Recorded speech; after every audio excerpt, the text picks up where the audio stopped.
ब्रेकनंतर आपल्या सगळ्यांचं पुन्हा एकदा स्वागत। यानंतरची एक धक्कादायक बातमी पुण्यातली आहे। पुण्यातल्या गणेश पेठेमध्ये एका चिमुकलीवर अत्याचाराचा प्रयत्न झालाय। पोलिसांनी दुकानदाराला ताब्यातही घेतलंय। चॉकलेट देण्याच्या आमिषानं चिमुकलीवर अत्याचार करण्याचा प्रयत्न करण्यात आल्याचं समजतंय।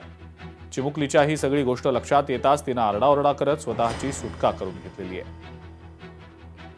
अमोल धर्माधिकारी आपले पुण्याचे प्रतिनिधी या संदर्भातली अधिक माहिती आपल्याला देत आहेत। अमोल, काय नेमका प्रकार घडला, सविस्तर काय सांगता येईल? अजिंक्य, अतिशय धक्कादायक हा प्रकार घडलेला आहे। काही वेळापूर्वीच फरसखाना पोलीस स्टेशनच्या हद्दीमधले गणेशपेठ मधलं हे एक दुकान आहे।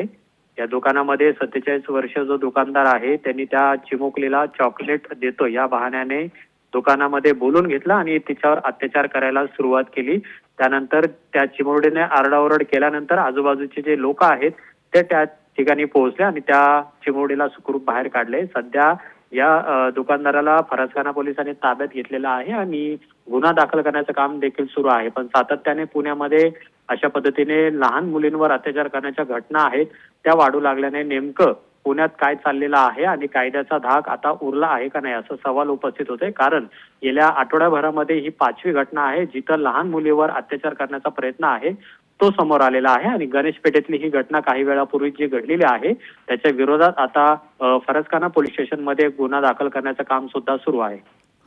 ठीक आहे अमोल, धन्यवाद सविस्तर माहिती दिली त्याबद्दल। यानंतरची बातमी नवी मुंबईतली आहे। नवी मुंबईच्या कामोठेमधला एक धक्कादायक प्रकार उघडकीला आलेला आहे। एका वॉचमनकडनं 3 अल्पवयीन मुलींसोबत गैरवर्तन केलं गेलेलं आहे। आरोपी वॉचमनला पोलिसांनी अटक केलेली आहे। शाळेमध्ये विद्यार्थिनींना गुड टच आणि बॅड टच याबाबतचं मार्गदर्शन केलं जात होतं। यावेळेला संबंधित मुलीनं तिच्या सोबत घडलेल्या प्रकाराची माहिती शिक्षकांना दिली। यानंतर शाळा प्रशासन आणि पालकांनी गंभीरपणे दखल घेत पोलिसांकडे तक्रार दाखल केली।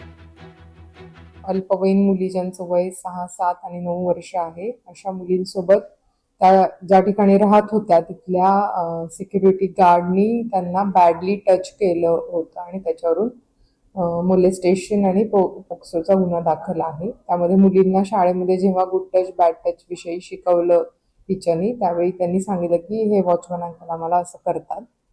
सुरुवातीला टीचरला वाटलं की ते आत्ताच जस्ट शिकवलं म्हणून तसं सांगत असतील, पण जेव्हा त्यांनी पेरेंट्सला सांगितलं, सीसीटीव्ही चेक केलं, त्यामध्ये सदरची घटना खरी असल्याचं निष्पन्न झालं। त्यावरून पालकांनी फिर्याद दिली आणि आमच्याकडे गुन्हा दाखल आहे। आरोपी पंकज अजय सिंगला अटक करण्यात आली। लोकशाही मराठी ऐका, पहा, जागरूक रहा।